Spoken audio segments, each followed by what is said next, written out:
Hello children, today we are going to discuss about the lesson refraction and dispersion of light children. Fine children, now what does this term refraction means?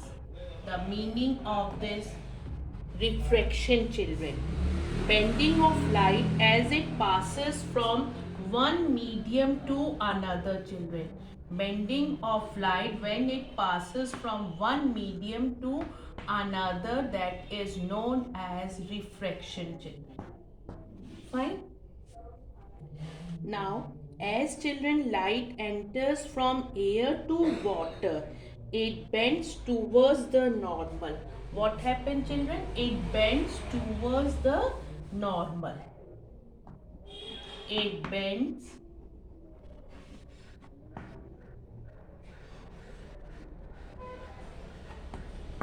towards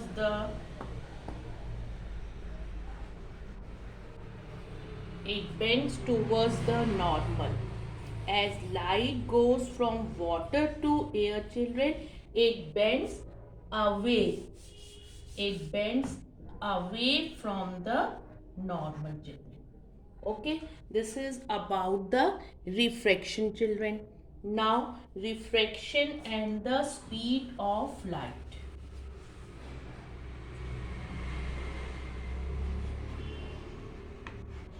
Refraction and the speed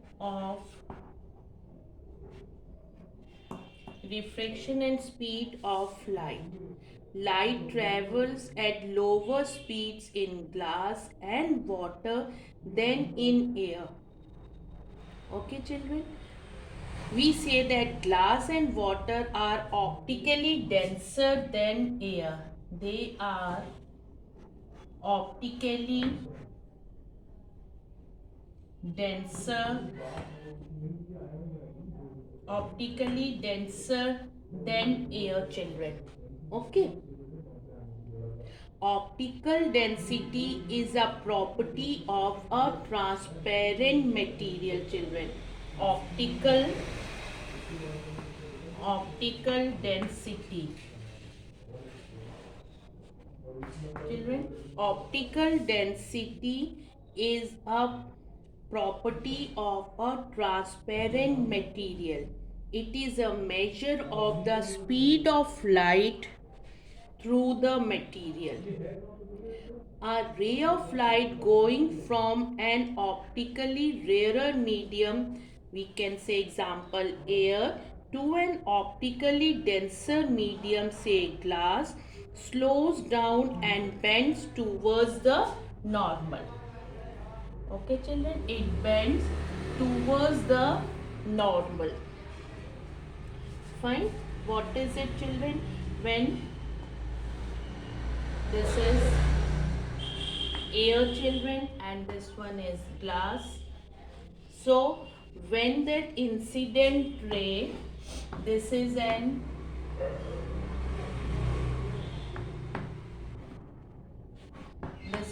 incident ray, children. Okay, a ray of light going from an optically rarer medium. This is, children, rarer medium, and this is denser medium. When a ray of light going from a rarer medium to an optical denser medium, this is a normal, children. So what happens, children? It goes, where does, children, it moves? This refracted ray bends towards the normal. What is it, children? This is normal and it bends towards the normal. This is a refracted ray. Okay, children. Now, a ray of light going from an optically denser medium to an optically rarer medium, children, then this one refracted ray bends away from the normal. What happens? It bends away from the normal. The speed of light in glass is less than in water.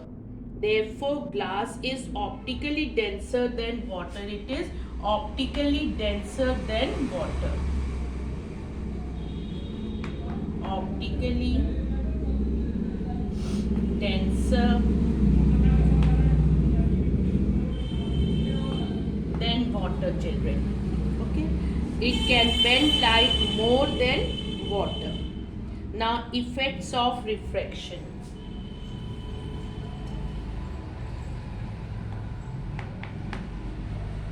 Now, effects of refraction, children. What is it? There are real and apparent depth. Real and, children, it is apparent, real and apparent depth. Okay. You must have seen a swimming pool, children. A swimming pool appears to be less deep than it actually is when seen from above the surface of water. This shows that any optically denser material, when seen from an optically rarer material, appears less deep, children. This is about the real and apparent depth. Okay. Now, children, apparent depth means the person is looking into the swimming pool. The bottom of the pool would therefore appear to be the depth of, children, above it, as it is actually it is here, but it will be appeared above it. So what is that known as? That is an apparent depth. Okay, this is an apparent depth. Now, refraction by a glass slab. Now, refraction by a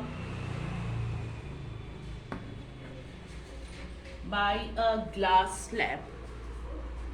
Okay.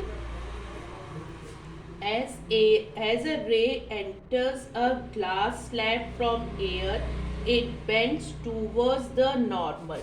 This is a, children, a glass slab. This is a ray. Which ray, children? This is an incident ray. What is it, children? This is an incident ray. Okay. As ray enters a glass slab from air, this is glass, children. From air, it bends towards the normal. This is a normal, children, and it bends towards the normal. This is normal. This is refracted ray. This bends towards the normal. We are discussing about the refraction by a glass slab, children. Okay. Now, as it emerges, children, from the glass slab into the air. Now, here it is air.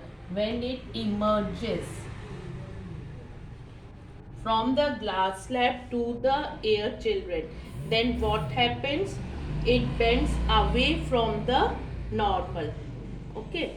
It will bend away from the normal, children. Okay, which ray it is? This one is an emergent ray which goes away from the normal, children. Okay, glass slab, air, and glass, and again here air, children. This means, what does the net effect is the emergent ray is parallel to the incident ray. Just if you make a dotted line from the incident ray till here, so what it will show that these two rays are parallel, children. Emergent ray is parallel to the incident ray but laterally displaced from it. This means that the light ray passing through the glass slab is displaced but its direction is not changed. What is the reason, children? Because the two opposite sides of the glass slab, they are parallel, children. Okay, this was related to a refraction by a glass slab. Now we will discuss about the refraction by a prism. Refraction by a prism.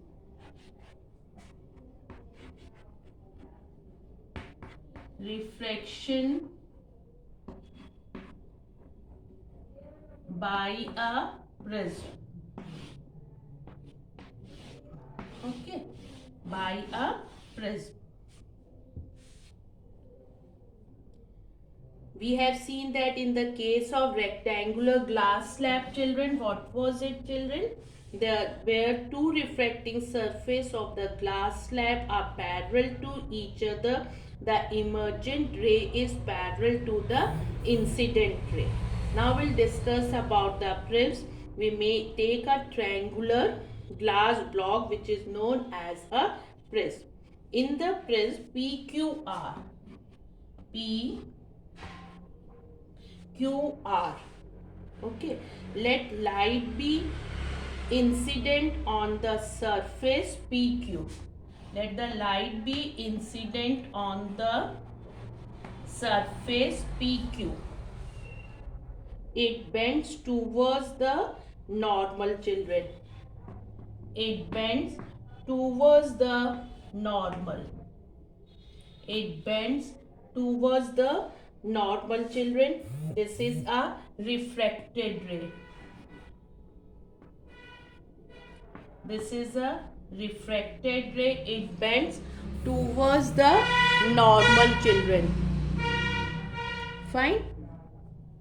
Then towards the base QR. As it emerges from the surface PR, it bends away from the normal. It bends away from the normal, children. This is an emergent ray. It bends away from the normal. Because of the structure of the prism, the light ray bends more in the same direction towards the base QR. And you will see that incident ray and the emergent ray are not parallel to each other. The emergent ray is deviated from the direction of the incident ray by the angle of deviation, children. By the angle of deviation. This was about the prism, children. Okay, and this is angle of incidence, children, and this is angle of refraction. Now we'll discuss about the topic that is dispersion.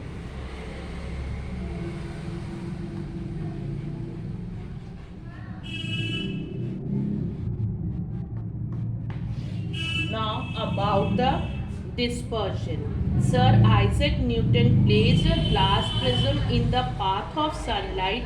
Then, children, he had expected to see only the white image of the sun on the screen. But he was surprised when he saw the result, that he was able to see the different colors, children. He was able to see the colors, the patch of colored light obtained on the screen, that is known as a spectrum, children. So what he has seen, he noticed that through the incident beam falling on the prism was white light. When the light was passing, this is a light, this sunlight, when it was passing on it, children, it was a when it was passing, children, it was a beam of light that was white light, children. Then the emergent beam has spread out into many colors on the screen. It was passed into many colors in the screen. Different colors were seen on the screen, children. The order of colors is same as that in a rainbow, children. That is red, children. What is it? Red, children. Then it is your orange, red, orange, yellow, green, blue, indigo and violet. This happens because sunlight is a mixture of several colors. Why it happens, children? Because sunlight is a mixture of because sunlight is a mixture of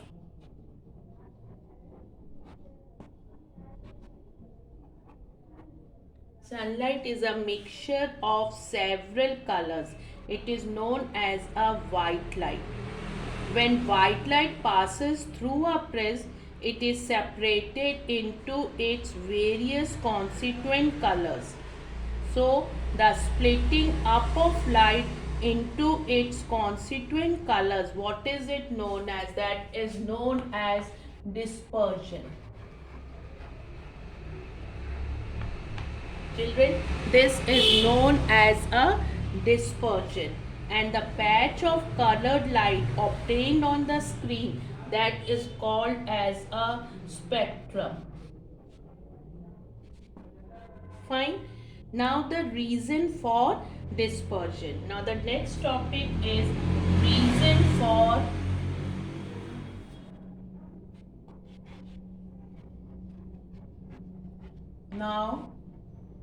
reason for dispersion. The reason for dispersion is that a transparent medium like a glass prism, children, bends different colors of light by different amount, and the deviation is maximum for violet and it is minimum for minimum for red. Therefore, when white light passes through a prism, the different colors present in it get deviated by different amount. Hence, they separate out on emerging from the prism and they form a spectrum. What does they form, children? They form a spectrum. Okay. Now we'll discuss about the next topic, children, that is about the lenses.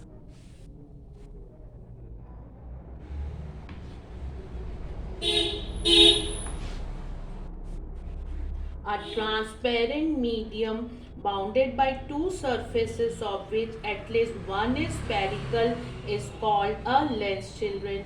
And lenses can be classified into two types, children: converging, that is convex lens, children, then diverging, this is concave lens. Okay, convex and concave lens.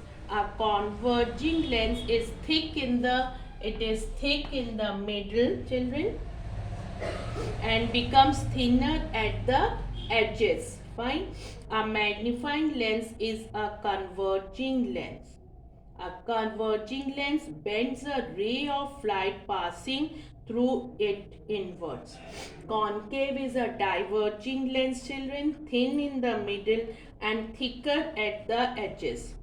It has the property of bending a ray of light passing through it outward. Now the terms related to the lenses, children. It is principal axis. Okay. Now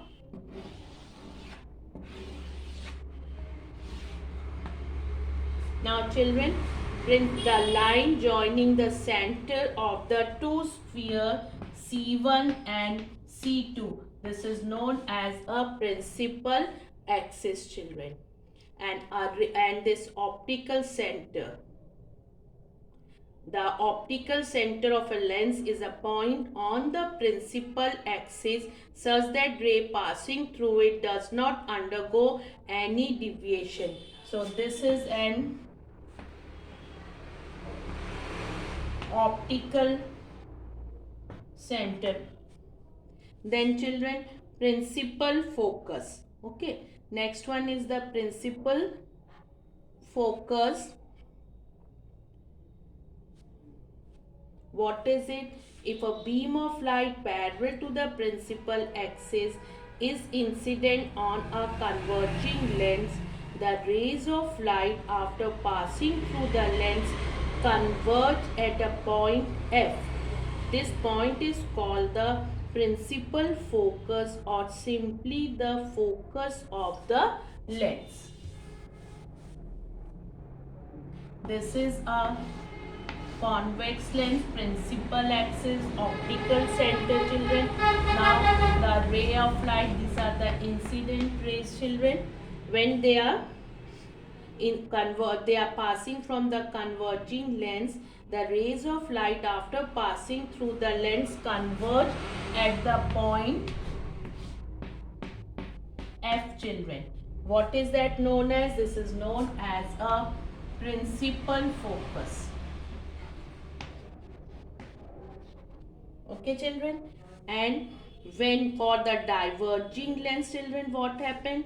The focus is the point from where the rays of light appear to come from after passing through the lens. Now, I am just making here this concave lens, principal axis, optical center, children. Fine. These are the incident rays. Now, what happens? The focus is the point from where the ray of light appears to come from after passing through the lens. Okay. It appears that they are coming from here. This is the F. For which lens, children? Diverging lens. That is a concave lens. Now, children, image formed by a lens, what it can be? It is a ray parallel to principal axis. This is a principal axis, a ray parallel to principal axis. In the case of converging lens, what happens after refraction? This ray will pass through the focus. From where it will pass, children? Through the focus. Now, in the second case, what happened? A ray passing through the optical center, this will emerge undeviated, unbending. A ray passing through the focus. Now, children, a ray passing principal axis, this is focus, children. A ray passing through the focus. Okay. What happens? A ray passing through the focus, this will emerge parallel to the principal axis. Okay. Now the different images which are formed in the convex lens, children. If position of the object is very far off, the position of the image will be at F. If the position of the object is beyond 2F, it will be between F and 2F. And if the position of the object is at 2F, position of the image will be at 2F, children. If it is between F and 2F, it will be beyond 2F. At F, then the position of the image is at infinity. If it is between F and O, children, it will be on the same side as the object. In this case, the nature of the image will be virtual and erect, children, larger than the object when the position of the object is between F and O. Now the image formed by a concave lens. Now the image formed by the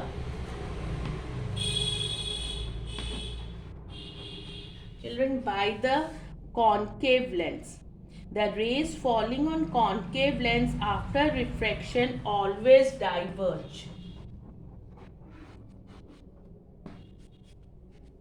Therefore, no matter where the object is kept, a diverging lens always forms a virtual image. It forms a virtual image which is erect and smaller in size than the object. It is formed between the optical center and the focus on the same side of the lens as the object. This is the image formed by a concave lens, children. Again I am repeating. No matter where the object is kept, a diverging lens always forms a virtual image which is erect and smaller in size than the object, and it is formed between the optical center and the focus on the same side of the lens as the object, children. So we have discussed today about the refraction, the bending of light as it passes from one transparent medium to another is called refraction. It occurs because light travels at lower speed in an optical denser medium, and it is due to refraction that a swimming pool appears less deep than is, and a pencil when appears bent when dipped obliquely in water. A prism causes white light to break up into its constituent colors. This is called dispersion. Lenses are either converging lens or diverging lens. Diverging are concave and converging are the convex lens, children. Thank you so much.